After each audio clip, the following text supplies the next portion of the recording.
자, 오늘은 빌레몬서 두 번째 시간인데 1장 8절에서부터 끝까지 보기가 좀 아까워서 19절까지 끊어서 먼저 보겠습니다. 그래서 말씀의 제목은 오네시모를 영접하라 라는 말씀의 제목이에요. 누구를 영접하라고요?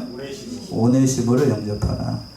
본문의 말씀이 이제 대제로 나누면 4개로 이제 우리가 세분해서 나눌 수 있을 것 같은데, 첫 번째는 오네시모를 영접하라는 이 간구의 말씀이 8절부터 10절까지 명령이 아니라 사랑으로 이렇게 간구한다. 사도 바울이 그 얘기를 하고 있고, 두 번째는 이 오네시모를 이 빌레몬에게 다시 돌려보내는데, 돌려보내는 이유가 무엇인지 11절에서부터 14절. 그리고 세 번째가 그 회개했어요. 이 오네시모가. 그럼 회개한 이 오네시모는 어떤 위치에 있는가?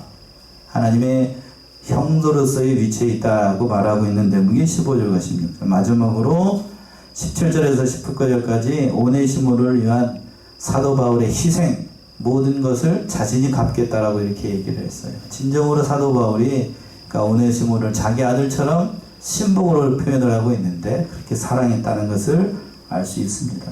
첫 번째 대제로 와가지고 사도 바울이 오네시모를 영접하라 라고 빌레몬에게 권면을 하면서 명령이 아니라 사랑으로 진심으로 이렇게 간구하고 있다는 사실을 말씀하고 있어요. 8절 보시면, 이러므로 내가 그리스도 안에서 많은 담력을 가지고 내게 마땅한 일로 명할 수 있으나, 8절 시작할 때 이러므로 내가 그리스도 안에서 많은 담력을 가지고, 자, 여기서부터 이제 사도 바울이 빌레몬에게 이 빌레몬서, 이 편지를 쓴 이유가 무엇인지 구체적으로 그 이유를 밝히고 있는 겁니다. 그러니까 이러므로 라는 말은 앞에서 그랬습니다. 빌레몬이 이러한 믿음과 사랑의 본을 보였던 그러한 것이 있으므로 사도 바울이 오네시모를 너에게 보내면서 왜 오네시모를 보내고 왜 이 편지를 썼는지 그 이유를 얘기를 하는 거예요. 그러면서 뭐라고 얘기했냐면 8절 하반절에서 그랬죠? 내게 마땅한 일로 명할 수 있으나. 그래서 마땅한 일이라는 거는 원어적인 의미가 그랬습니다. 높은 위치에 있는 사람이 낮은 위치에 있는 사람에게 당연히 할 수 있는 그 명령을 뜻하는 거예요. 그러니까 당시 사도 바울은 사도의 위치에 있었죠? 그렇잖아요? 사도의 위치에 있고 빌레몬은 사도 바울의 제자예요.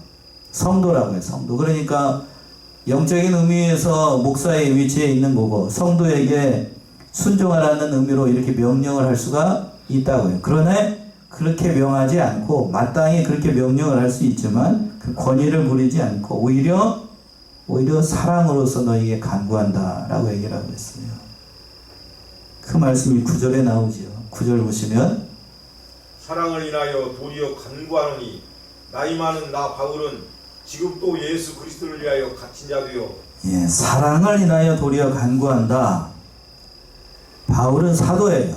그리고 또 빌레몬의 영적인 스승이고, 그러니까 스승이 마땅히 빌레몬에게 명령을 할 수 있지만 그러나 그렇게 하지 않고 사랑으로서 이 모든 일을 간구한다라고 얘기하고 있어요.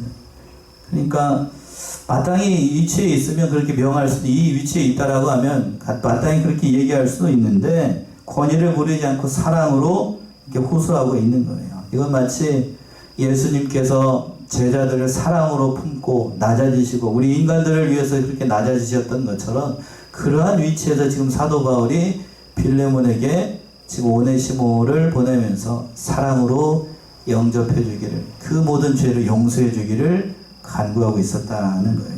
그러면서 뭐라고 그랬냐면 9절 하반절에 참 저는 이 대목이 참 가슴이 찡해지는데, 나이 많은 나 바울은 지금 또 예수 그리스도를 위하여 어떻게 되어 있다고요? 갇힌 자 되어 있다. 사도 바울이 지금 나이가 많아요. 나이가 많은데 그리스도를 위해서 또 로마의 감옥에서 연금 상태에 있었습니다. 그런 위치에서 지금 사랑하는 믿음의 제자라고 할 수 있는 빌레몬에게 오네시모로 종을 보내면서 그 사람을 따뜻하게 영접해 주라 라고 얘기를 하고 있어요. 자, 그러면서 이 연로한 스승이 보통 그렇습니다. 나이 많은 스승이 제자에게 이렇게 얘기를 한다라고 하면 보통의 경우에는 그거를 뭐라고 얘기를 해야 되겠어요? 거절하기 쉽지 않죠. 저를 예를 든다라고 하면 저는 이병규 목사님 너무 멀리 계신 분이라 저에게는 잘 안 와닿고, 저에게는 이창호 목사님이, 실명을 얘기해서 죄송합니다. 전에 한번 오셨으니까 이제 얘기하기가 쉬워요. 저게 영적인 아버지입니다. 이창호 목사님 전화하셔가지고 뭘 부탁을 한다. 그럼 제가 거절을 할 수 있을까요? 없을까요? 예? 그거 못합니다. 그거 못해요. 그런 것처럼 지금 사도 바울이 빌레몬에게 편지를 쓰면서 이렇게 해달라라고 하면, 명령을 하면 그 거절하기 쉽지 않잖아요. 그런데 그렇게 명령을 하지 않고 막 위에 사람 아래 사람한테 이렇게 권위를 부리면서 그렇게 명령을 하는 것이 아니라 사랑으로 간절하게 이렇게 구하고 있다는 거예요. 그러니까 윗사람이 아랫사람한테 어떤 일을 시킬 때에, 목사님 강에서 보니까 그렇게 되어 있더군요. 세 가지로 아랫사람을 부릴 수 있대요.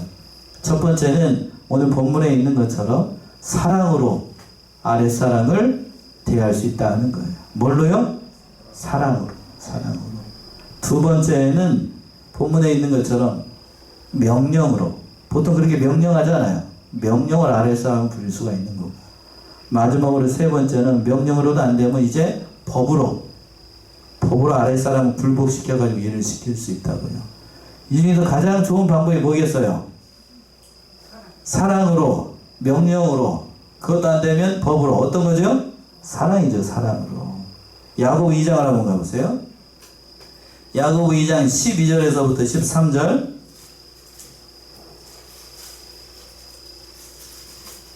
야고보 2장 12절에서부터 13절. 너희는 자유율법대로 심판받을 자처럼 말도 하고 행하기도 해라. 긍휼을 행하지 아니하는 자에게는 긍휼이 없는 심판이 있으리라. 긍휼은 심판을 이기고 자랑하는 게라. 예, 여기서 너희는 자유의 율법대로 심판을 받을 자처럼 말도 하고 또 어떻게 하라고요? 하기도 하라. 이 말은 자유의 율법이라는 얘기는 곧 사랑의 율법을 얘기하는 거예요. 사랑의 율법. 그러니까 영의 율법으로 그 모든 일도 말을 할 때에도 또 행할 때에도 사랑으로 행하라는 얘기입니다. 그래서 13절에 긍휼을 행하지 아니하면 긍휼 없는 심판을 받는다는 얘기가 그 얘기예요.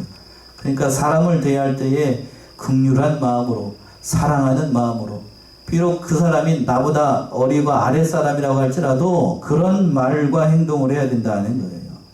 지금 사도 바울이 그 말 그대로 지금 영적으로나 모든 면에서 봤을 때에 그 아랫사람의 빌레몬에게 이렇게 오네시모를 보내면서 용서해달라고 얘기를 하는 거예요. 그러면서 뭐라고 얘기를 하냐면 10절 보시면, 갇힌 중에서 낳은 아들 오네시모를 위하여 내게 간구하노라. 갇힌 중에서 낳은 아들 오네시모. 사도 바울이 여기서 오네시모를 뭐라고 얘기를 하고 있냐면 내 아들이라고 얘기를 하고 있어요. 그런데 여기서 바울이 어디에서 낳은 아들이냐면 감옥에서, 로마 감옥에서 낳은 아들. 이게 뭔 말일까요?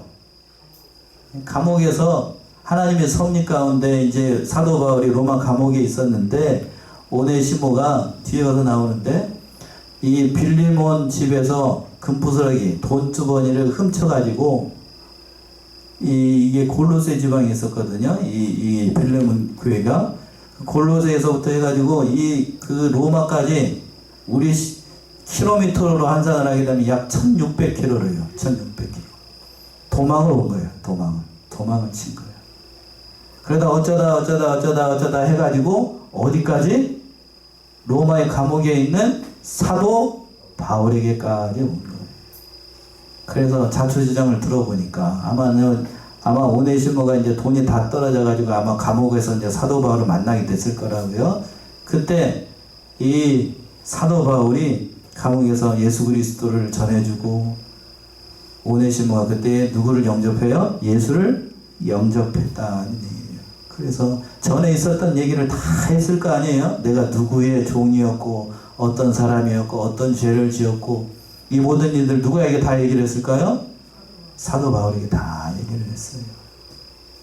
그러면서 회개하고 회개하고 그 모든 일들을 다 하니까 사도 바울이 이제 나이가 많았잖아요. 이거 나이 많다고 그랬죠?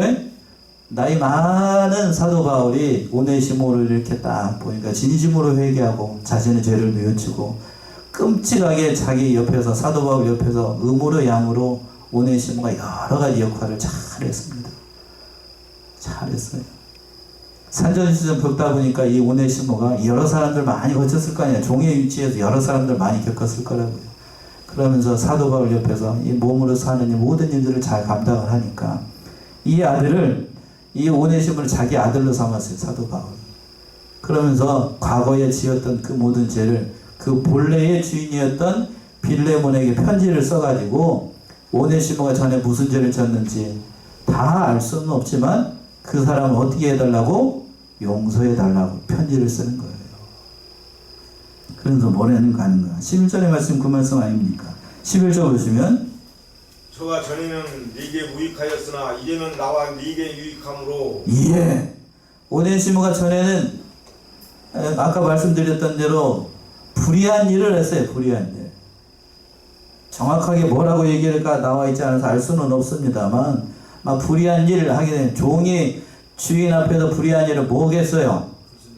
뭐 불순종한 거 그거 빼놓고 제가 봤을 때는 훔쳐가지고 주인의 것을 훔쳐가지고 도망친 거예요. 도망친 거. 그러다가 그냥 다른 복음서에 있는 것처럼 흥청망청 쓰다가 결국엔 어디까지 굴러 들어와요? 로마의 감옥까지 굴러 들어왔다. 그때 당시 이 오네시모는 종입니다. 노예가 주인의 것을 훔쳐다가 붙잡히게 되면 어떻게 될까요? 살아남을까요? 어떻게 될까요? 죽어요. 죽습니다. 죽을 수밖에 없는 상태에 있을 때 하나님이 기가 막힌 섭리 가운데 누구를 만나게 되냐면 감옥에서 사도 바울을 만나요. 사도 바울. 그러니까 사도 바울이 이 오네시모 입장에서 봤을 땐 사도 바울이 자기의 생명의 은인인 거예요. 생명의 은인. 그러니까 사도 바울한테 끔찍하게 오네시모가 잘할 수밖에 없는 거고. 그리고 잡혀가지고 복음을 위해서 충성했고, 그리고 전에 자기가 했던 일들을 다 얘기를 했습니다. 그러면서 얘기를 듣고 나니까 이 오네시모를 누구에게 다시 돌려보내서 진정으로 용서를 받는 게 중요하다는 사실을 알고 빌레몬에게 다시 돌려보내기로 작정을 했다는 거예요. 그 말씀이 12절에 나옵니다. 12절 보시면 네게 저를 돌려보내노니 저는 내 신복이라. 예, 회개한 오네시모를 옥중에 있는 사도 바울이 이 큰 도움을 줬습니다. 회개한 이 오네시모가. 그런데 그보다 더 중요한 건 내가 이 오네시모가 자기 옆에 있으면 사도 바울 옆에 있으면 여러 가지로 도움을 많이 받아요. 앞에서 나이가 많다고 그랬잖아요. 그러니까 수발드는 일들부터 해가지고 여러 가지 일들이 많을 것인데 오네시모가 옆에 있으면 사도 바울에게 이 복음 사역하는 일에 있어서 여러 가지로 도움이 될 거라고요. 그런데 그것보다 더 중요한 것이 뭐냐면 이 오네시모가 본래의 주인이었던 빌레몬에게 그 전에 했던 모든 악한 일들을 용서받는 것이 더 중요한 일이다. 그리고 관계가 회복이 되는 것이 더 중요한 일이라는 사실을 깨닫고 저를 돌려보낸다는 거예요. 그러면서 뭐라고 얘기를 했냐면 저는 내 신복이라고 얘기를 했어요. 신복.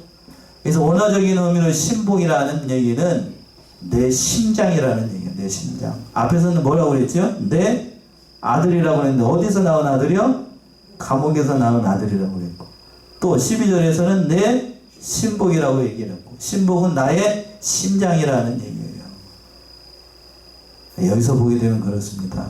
사도 바울이 노년의 사도 바울은 사람을 회개하고 진심으로 하나님 앞에 바로 선 사람을 진심으로 사랑했다는 사실을 알 수가 있어요.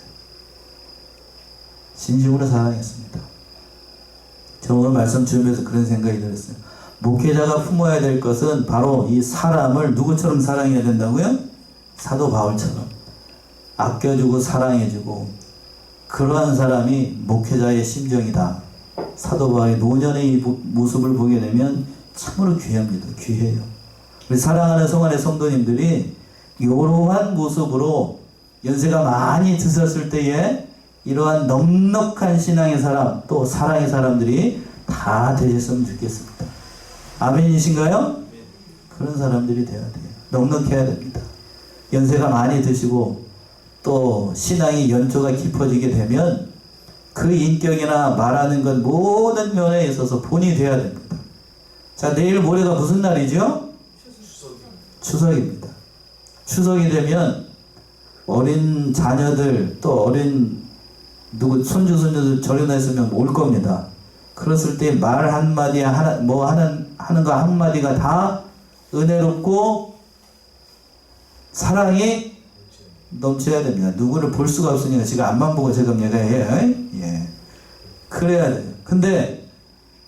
그런데 말 한마디 하는 거나 뭘 하는 마디 하는 거 그냥 다 쌈하려고 달려들게 되면 다음에 명절 때 손주들이 집에 오려고 그럴까요? 안 오려고 그럴까요? 안 오려고. 오늘 본문의 말씀 잠시 다른 얘기를 했습니다만 바로 오늘 본문의 말씀에서 사도 바울의 노년의 모습이 그런 모습이에요. 말 한마디 하는 것이 참 사랑이 풍성합니다. 자, 13절 보시면 또 뭐라고 얘기하십니까? 13절. 저를 내게 머물러 두어 내 복음을 위하여 갇힌 중에서 네 대신 나를 섬기게 하고자 하나. 예.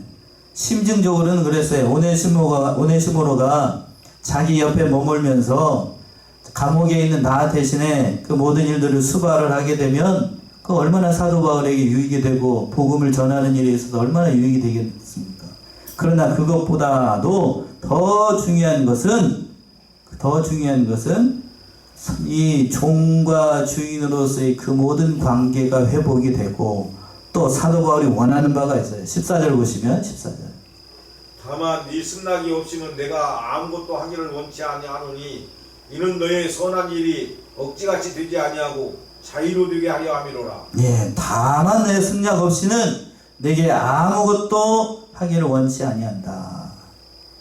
사도 바울이 이 오네시모를 빌레몬에게 돌려보는 이유가 여기 있었던 거예요. 그러니까 이 오네시모는 본래부터 누구의 종이었다고요? 빌레몬의 종이니까 당연히 본래의 주인에게 돌려보내는 게 이치적으로 맞아요. 그리고 또 두 번째는 오네시모가 바울을 섬기고 있다는 사실을 빌레몬이 알고 있지 못해요. 그렇죠? 알고 있지 못합니다. 그리고 세 번째는 뭐냐 하면 본래의 주인이었던 이 빌레몬의 허락 없이 무슨 일을 하는 건 그건 도리상으로도 맞지 않아요. 아무리 사도 바울이 빌레몬의 스승이라고 해도 그 종은 그 당시에 종은 물건이라니까요. 물건. 노예는 물건이에요. 주인의 물건이라고요. 물건. 소유물이에요. 재산이에요. 재산. 쉽게 얘기해서 땅보다도 더 중요해요. 그때 당시 노예는. 말하는 적이라니까요. 말하는 짐승.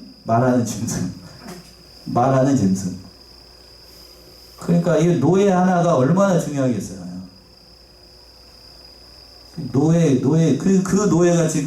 그 노예가 지금 다른 데로 도망을 갔으니까 본래의 주인에게 이 모든 일들을 알려주지 않으면 아무리 사도 바울이라고 해도 이게 억지가 된다고요. 억지가 돼요. 그러니까 돌려보냈던 겁니다. 그러니까 사도 바울이 이것을 했어요. 모든 일을 할 때 그러니까 하나님의 뜻 안에서 또 사람에게도 유익을 주기 위해서 사도 바울이 이런 정신을 가지고 무슨 일을 하든지 다 이런 정신을 했어요. 고린도전서 9장을 한번 가보시겠습니까? 고린도전서 9장 13절에서부터 15절.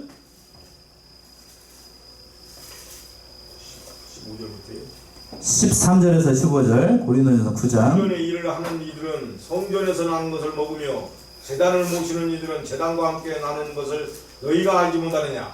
이와 같이 주께서도 복음 전하는 자들이 복음으로 말미암아 살리라 명하셨느니라. 그러나 내가 이것을 하나도 쓰지 아니하였고 또 이 말을 쓰는 것은 내게 이같이 하여 달라는 것이 아니라 내가 차라리 죽을지언정 누구든지 내 자랑하는 것을 헛된 대로 돌리지 못하게 하리라. 예, 사도 바울이 이 얘기를 하는 대목은 하나님의 일을 하는 사람들은 마땅히 교회로부터 어떤 대가를 받아야 되는데, 그런데 그 말을 하면서 뭐라고 그랬냐면 15절에서 그러나 내가 이것을 하나도 쓰지 아니하고 또 이 말을 쓰는 것은 내게 이렇게 하여달라는 것이 아니라 내가 차라리 뭐 할지언정. 죽을지언정. 제 성경에는 그 다음에 점이 6개가 있습니다. 여러분 성경에도 그렇게 되어 있나요? 예. 왜 이런 말을 했을까요? 그러니까 사도 바울은 누구에게 어떤 대가를 바라고 대접 잘 받을 생각하고, 오네시모도 마찬가지예요. 오네시모가 옆에 있으면 대접 잘 받을 수 있어요. 생명의 은인이니까. 그러나 사도 바울의 본심은 나는 다른 사람한테 이렇게 잘 받을 생각을 하고 복음을 전하는 사람이 아니었어요.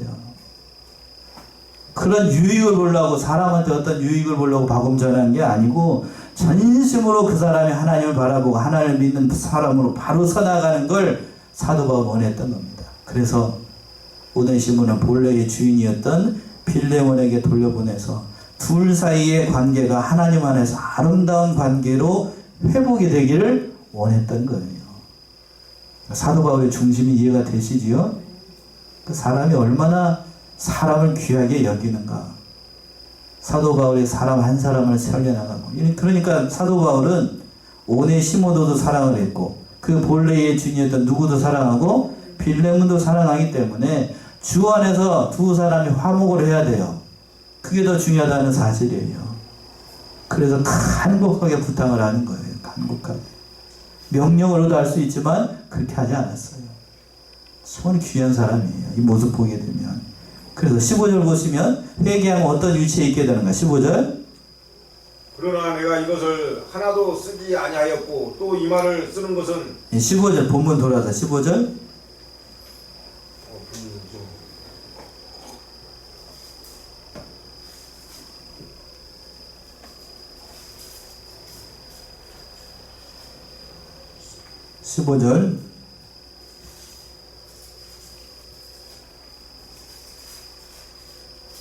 아마 그가 잠시 떠나게 된 것은 너로 하여금 그를 영원히 두게 하려 함이니. 예, 저가 잠시 떠나게 된 것은 이를 인하여 저를 영원히 두게 함이니 라고 되어 있어요.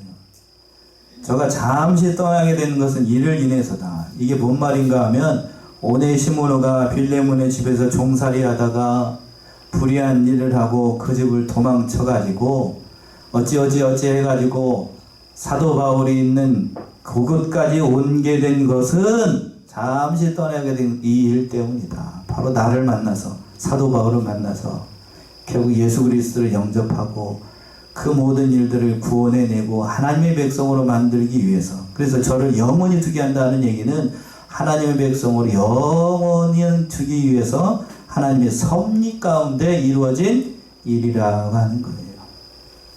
그러니까 사도 바울이 오네시모를 만난 것도 하나님의 무엇이었고? 섭리였고, 오네시모가 그 반대로 사도 바울을 로마의 감옥에서 만난 것도 하나님의 오묘한 섭리였고, 이를 확장해서 생각한다라고 하면 저와 여러분이 만난 것도 하나님의 오묘한 뭐였어요? 섭리였습니다. 섭리.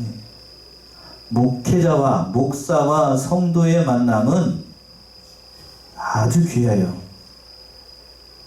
아멘이십니까?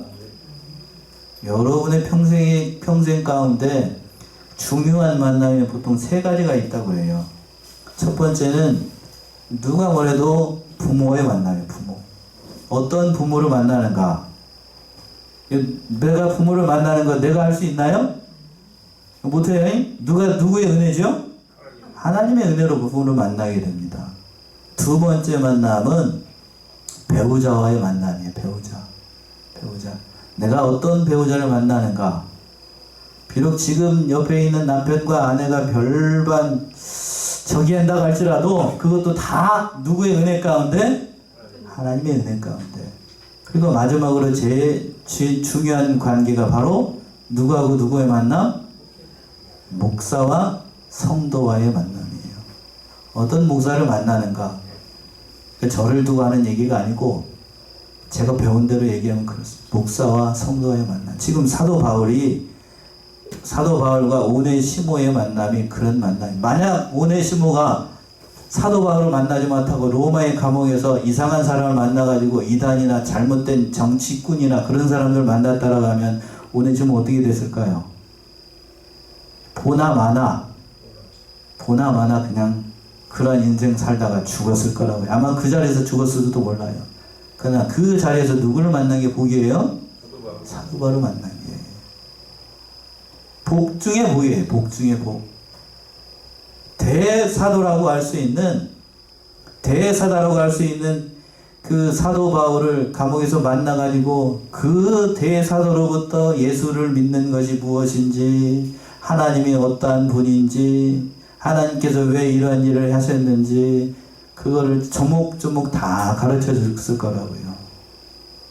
누구보다도 신구약 성경에 정통하였던 사도 바울로부터 그 예수 그리스도에서 배웠으니 이 오네시모가 받은 은혜가 얼마나 넘치는 거예요. 그치요? 1대1로 아마 감옥에서 둘이 만났잖아요.